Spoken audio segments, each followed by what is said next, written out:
বিদেশ থেকে যে টাকা আনে সেটা যারা ভুক্তভোগী অর্থাৎ যারা রোহিঙ্গা তাদের জন্য 25%ও খরচ হয় না।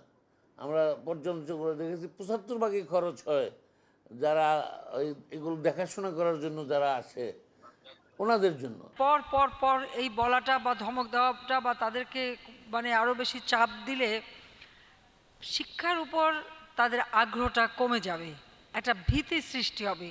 সেই ভীতিটা যাতে সৃষ্টি না হয় সেদিকে আমাদের শিক্ষক এবং অভিভাবক তাদেরকে আমি অনুরোধ করব। অনেক সময় আমরা দেখি যে প্রতিযোগিতা শিশুদের মধ্যে না হলেও মায়েদের মধ্যে বা বাবা মায়ের মধ্যে একটু বেশি হয়ে যায়। এটাও কিন্তু খুব একটা অসুস্থ প্রতিযোগিতা বলে আমি মনে করি। শিক্ষার্থীরা আমাকে ভোট দিয়ে নির্বাচিত করেছে, তারা যেটা চাইবে আমি সেটাই করব। তারা যদি চায় যে তারা অলরেডি যেটা চেয়েছে যে পুনর্নির্বাচনের জন্য আন্দোলন করতে, আমি বলেছি তাদের সাথে আমি একমত। তারা যদি বলে যে আমাকে শপথ নেওয়ার জন্য, আমি তাদের কথা শুনে আমি শপথ নেব।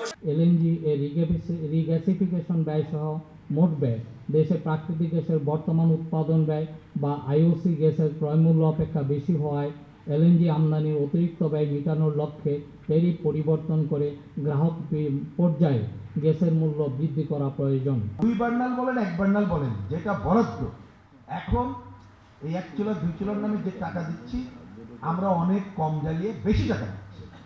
ঢাকা শহরের গ্রাহকরা যেমন দেই, আমার ওই সাধারণ অঞ্চলের গ্রাহকরা বেশি টাকা দিচ্ছে।